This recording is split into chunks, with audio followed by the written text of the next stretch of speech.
Hi, Lola and I are here to share my favorite reads of the year. I've got 38 books that I'm going to quickly go through, and the last book will be my favorite read of the year. It was really hard to get it down to one this year. It was really, really hard. I have so many books that I loved so much.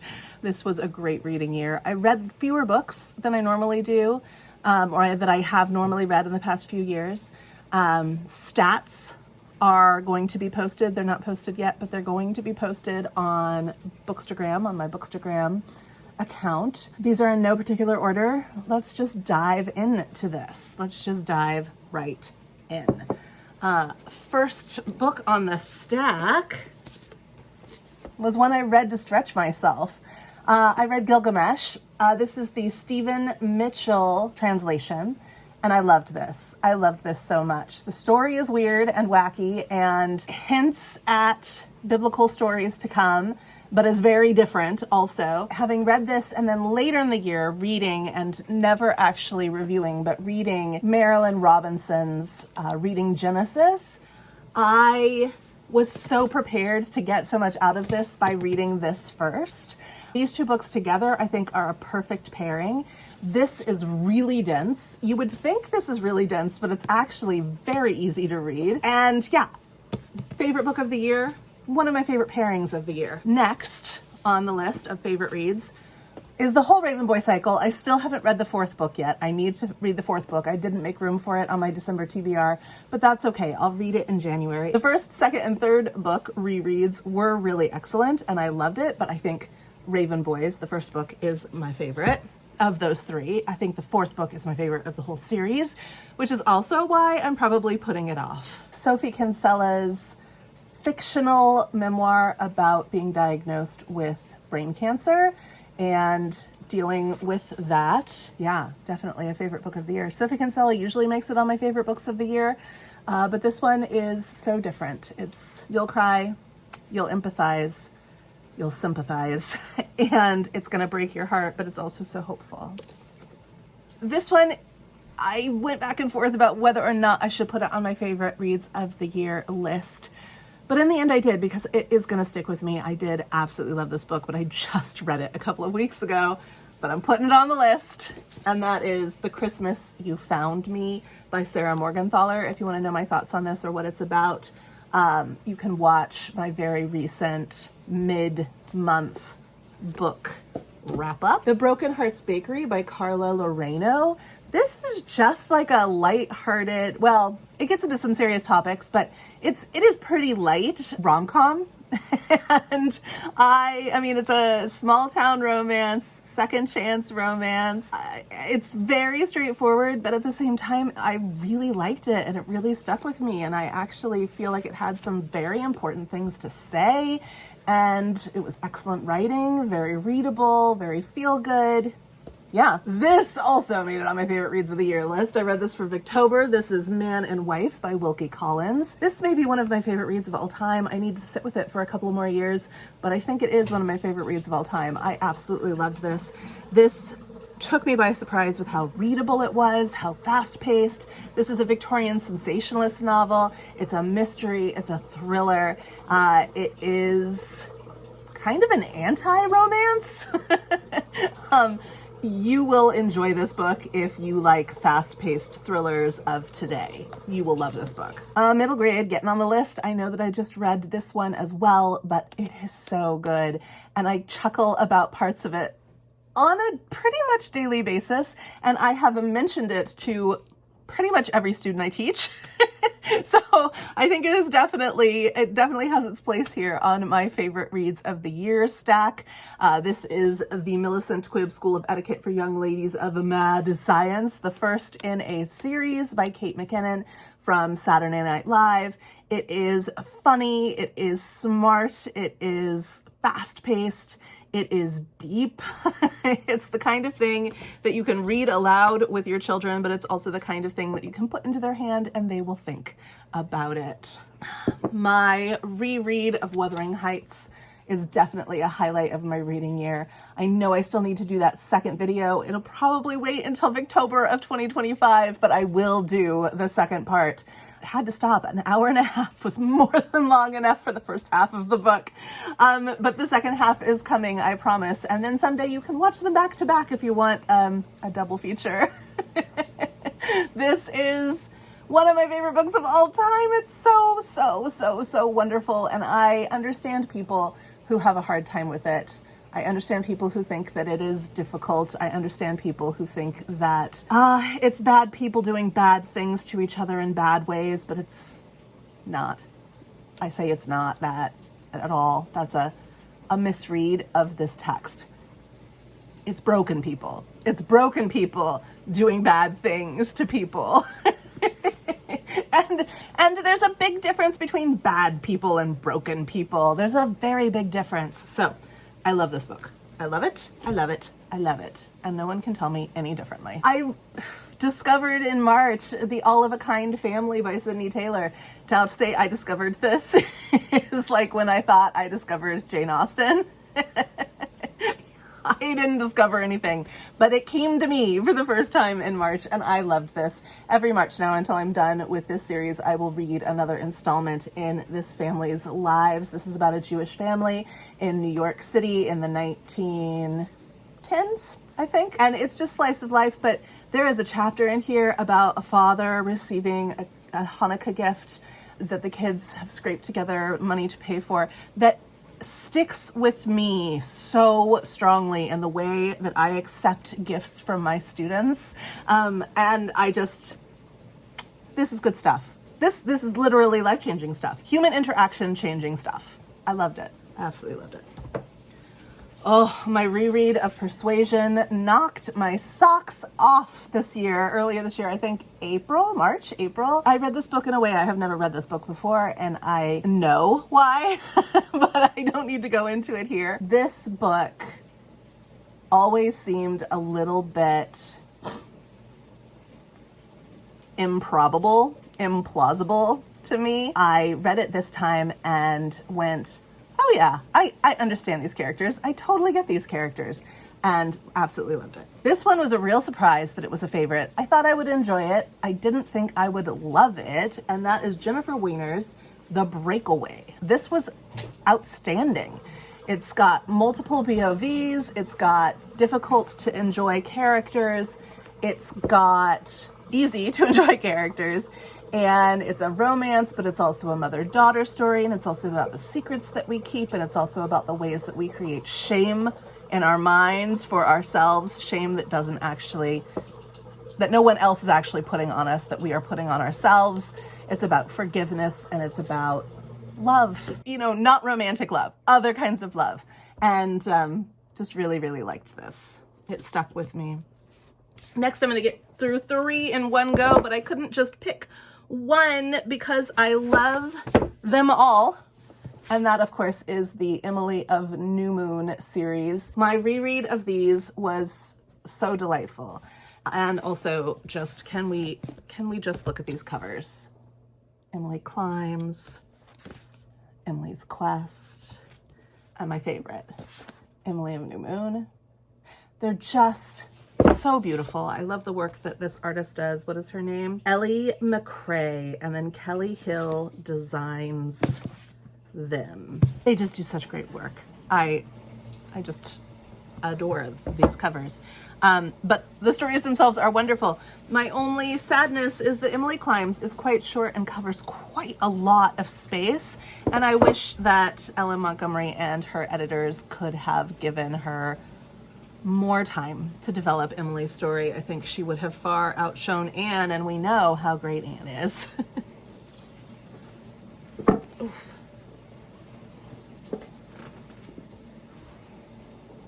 This one also really surprised me, but I loved The Return of the Native, another Victober book showing up here.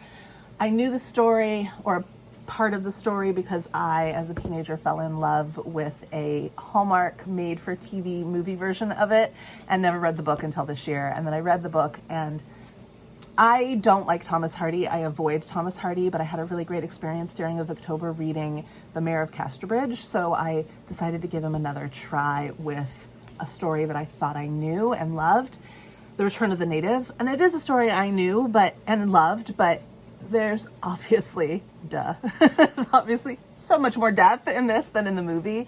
And yes, you have all of your frustrating things about Thomas Hardy and his pessimistic view of the entire universe. but this is so well told, and I see so many of my students in the main character in this, in Eustacia Vi's character, in so many ways, big and small.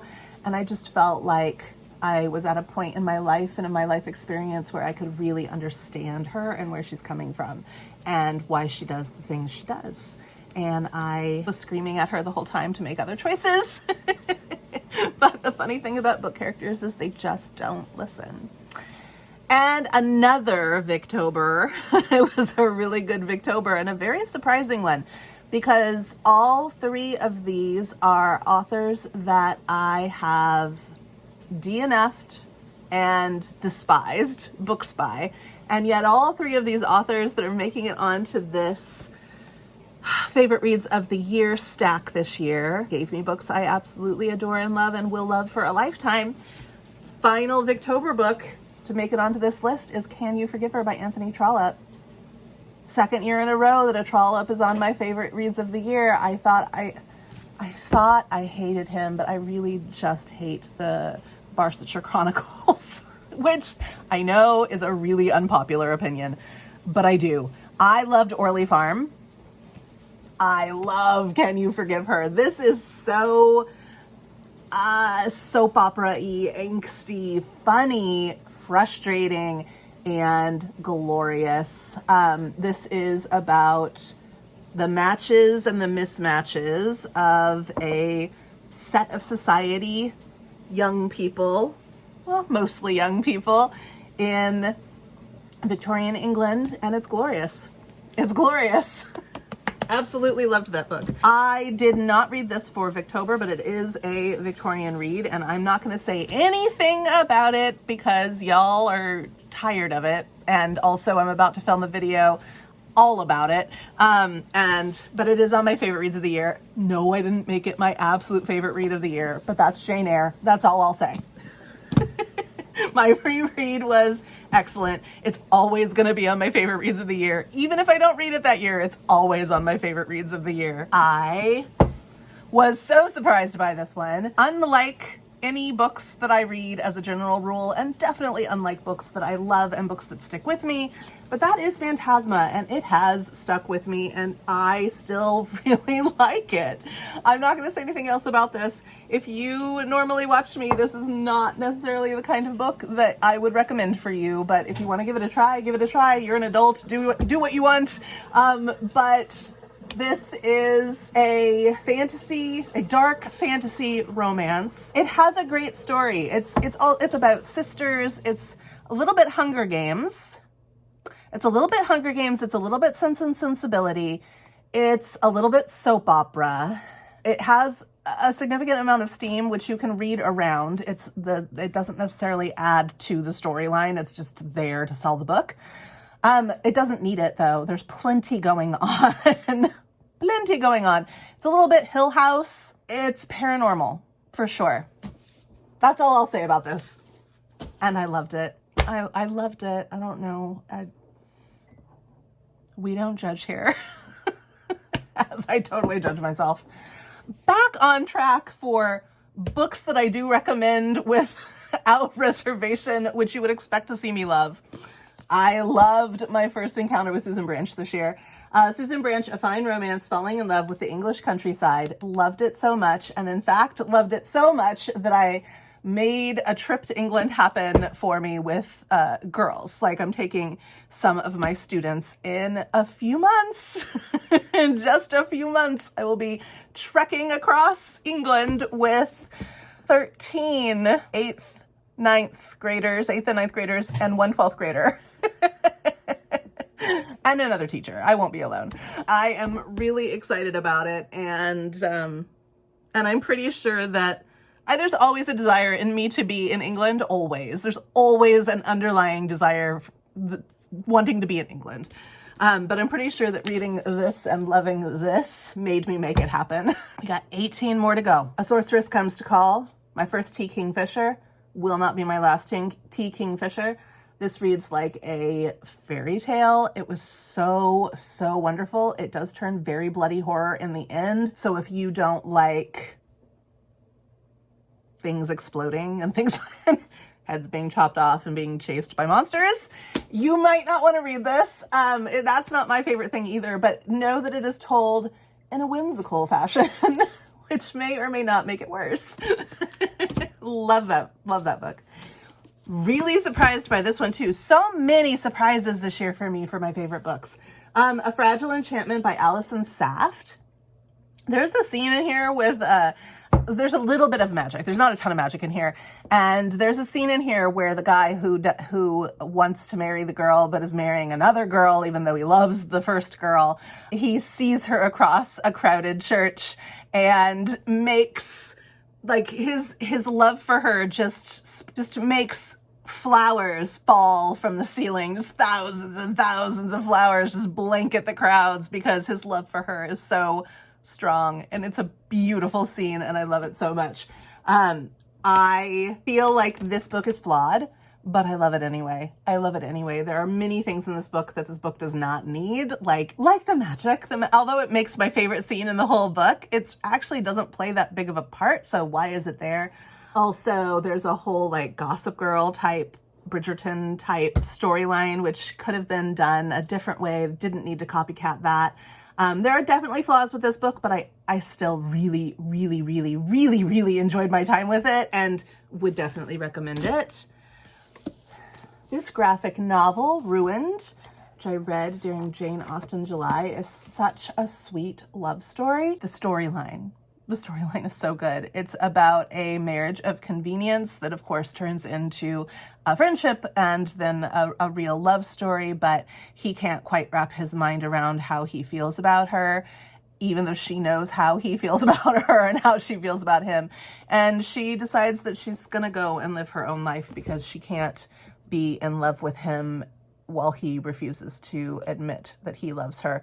There's a line in there somewhere, something like, okay, here it is. It is just your way of not loving me feels so very much like you do love me that I can no longer bear it. Oh, goodness gracious. So good. Your way of not loving me feels so much like loving me that I just can't stand it. I've been on a Philippa Gregory kick journey for the last couple of years. I read last year and this year the 3 books in the Wide Acre series. I started the Fair Isle series, I think it's called, with Tidelands, and I am really, really chomping at the bit to pick up the 2nd book in the series in January. I'm so excited. I really love Philippa Gregory. I love her writing. I am glad that I discovered that she has books that aren't about the queens. I was not into those, and I am definitely into this other work that she has. It's really good. I just read this one. I read it during a very hard period of life. I was sick. The electricity was out. Things happened. And it was a rough time, but I made it through with this little book about Carolyn Lamb. Lady Carolyn Lamb by Antonia Fraser. This is one of the best biographies I think I've ever read. I absolutely loved this. I read a lot of biographies and a lot of memoirs, and this was excellent. And it was also a little buoy for me in a sea of stuff happening in November. So really, really loved this. Stalking Shakespeare, weird little memoir about a guy who is going through some stuff, some addiction stuff, some divorce stuff, lots of stuff going on.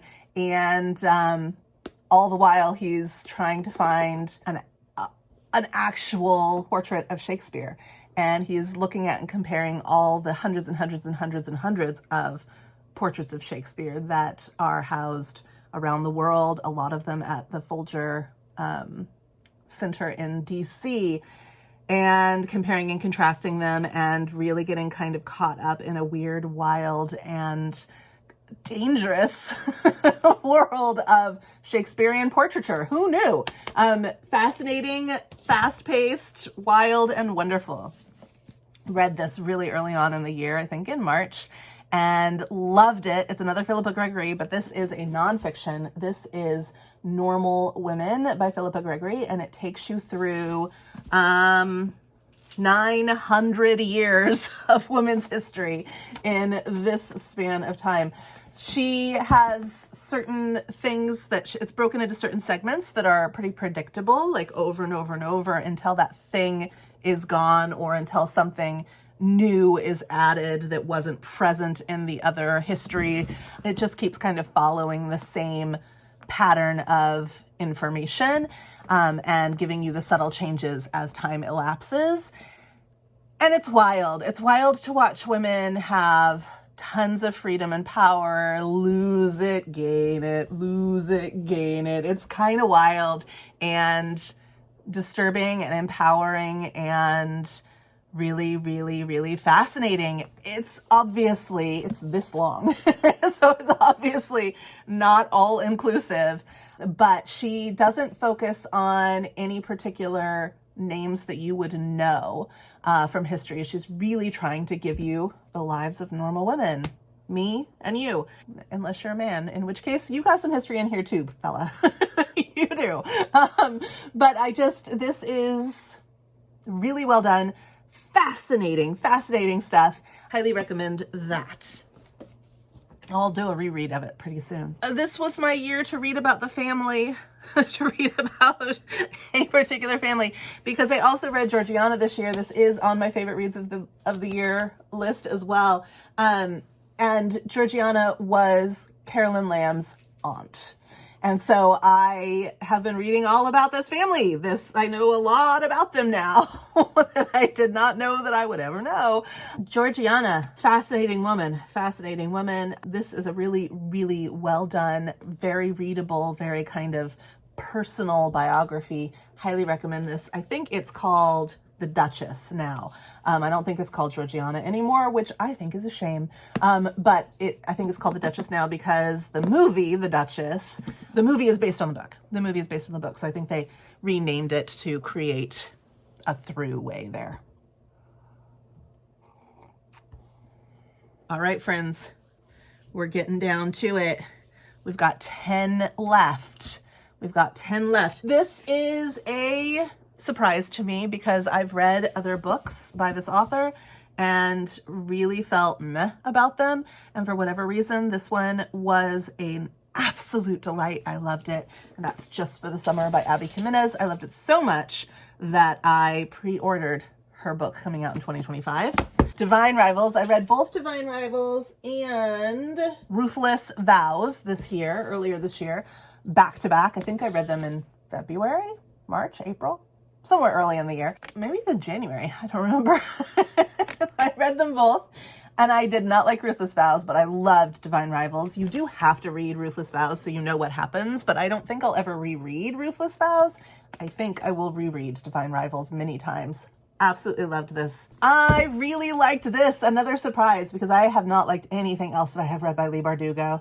I know y'all love her, but I do not. And I read The Familiar because the premise really got me and the fact that it was a standalone.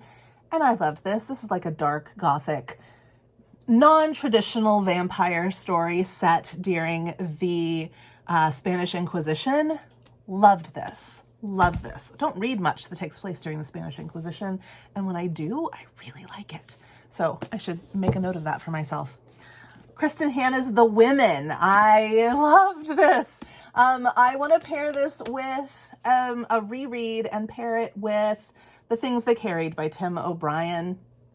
because these books complement each other so, so, so well. The Things They Carried is not a book that she mentions in the back, the plethora of books that she read in preparation for this. This was a labor of love for her, something that she'd been working on for a really long time. This is about women in Vietnam.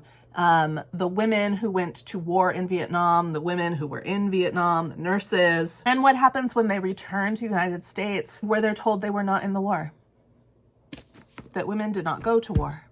What happens to the women when the women can't receive any help or support because no one will acknowledge that they were even present? This duo is always hit or miss for me. This was a hit.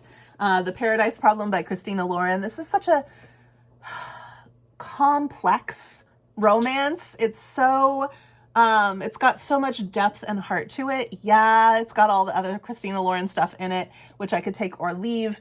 But it's rare for me to find a dual POV romance where I like both the male and the female character, or I like both parties in the romance. Usually I tend to side with one or the other, and I loved both of these characters so much. Anna Green and Liam Weston are two wonderfully, equally developed characters. You know them both equally well. They both equally evolve and change and grow. So good. So good. Of course, she makes it on my list every year and deserves to be there. Catherine Sinter's The Rom-Commers. I read this twice this year because I got the ARC and I read it and I loved it, and then I got the book of the month and I wanted to reread it. Another absolute shocker. I have read not everything by this author, but several things, and I actually swore off reading her, but then for whatever reason, FOMO, fear of missing out. I got this book, I picked it up, it was at the grocery store for a discounted price, and I went, I'll just put that in my cart. And then I got home and I was like, what was I doing? I don't ever like these books. And then I loved this book. That is Funny Story by Emily Henry. Oh, this book. I loved it. It's so complicated. It's the one with the engaged person and the affair and the jilted woman moving in with the boyfriend of the girl who her fiance had an affair with. It's so complicated and really wonderful. And I like the ending. The ending particularly really, like the zoom out ending, particularly struck me with that one. All right, we're down to the final three. It's the final countdown. Cue the final countdown music. These three, I had such a hard time deciding between these three which is my favorite read of the year. And so know that all three of these could have been it. But in the end, there really was the one, okay? The first one I'm going to show you is Sue Monk Kidd's The Book of Longings. This is the one told through the perspective of the fictional wife of Jesus, but it's not about Jesus. Jesus is there. His story is only there to show how it impacts her story. This is a story about women. And it is so beautiful, really powerful, and I love this book. Love this book. Almost my favorite book of the year. I have not shut up about this book since I received it and read it in, again, March. March was a good month. I read this in one sitting. That's Emily Haybeck's Shark Heart. Could have been my favorite book of the year. Definitely honorable mention. This is an honorable mention for 2024, and this is an honorable mention for 2024. Neither of these books were published in 2024. I just read them in 2024, and oh dear goodness, I was impacted. But my favorite book of the year is going to be no surprise. And no surprise, my favorite book of the year is The Ministry of Time by Kalian Bradley. This book. You can go back to my June, I believe, wrap up and watch me cry my way through talking about this book and how beautiful it is, how weird and wonderful and wild it is. I'm going to read you a couple of my favorite parts. They're the same parts I read in that video, but a couple of my favorite parts. I promise not to cry this time. I hadn't used my bike since we had arrived at the new safe house, and I was electrified by the sense of freedom it gave me. Movement in my chosen direction from the happy effort of my body after a half hour of cycling down the bike superhighway. The city receded and the streets darkened. Soon we were having to pick our way along barely lit residential roads where the houses were squat and sleeping. Then we came to dark blue lanes grasped by the trees, the ground underfoot rustic with pebbles. My bike light bounced off his back. "Where are we going?" I called to him. "We'll come to a large field very soon." When we reached the field, it was a line of darkness scrawled on the deeper darkness. We stumped our bikes over the wet, breathless earth. "There," he said. Stars." I blinked at him, and then I looked up. It was true. Away from the grubby muslin of London's light pollution and the fresh March night, the sky was full of stars. I turned back to him as I adjusted to the dark. I could see he was staring upward. "I can't manage it exactly without a sextant," he said, "but I wanted to be able to orient myself. So that in the event of London flooding when the ice caps melt, you can sail for safer waters? So that I will know where I was when I met you." I had always thought of joy as a shouting, flamboyant thing that tossed breath into the sky like a ball. Instead, it robbed me of my speech and my air. I was pinned in place by joy, and I didn't know what to do. Yeah, I almost cried again. I love it so much. I know how much you have longed for your future to lean down and cup your face, to whisper, "Don't worry, it gets better." The truth is, it won't get better if you keep making the same mistakes. It can get better, but you must allow yourself to imagine a world in which you are better. You can get it right if you try. You will have hope, and you have been forgiven. Forgiveness, which takes you back to the person you were and lets you reset them. Hope, which exists in a future in which you are new. Forgiveness and hope are miracles. They let you change your life. They are time travel. The Ministry of Time. Ministry as in healing.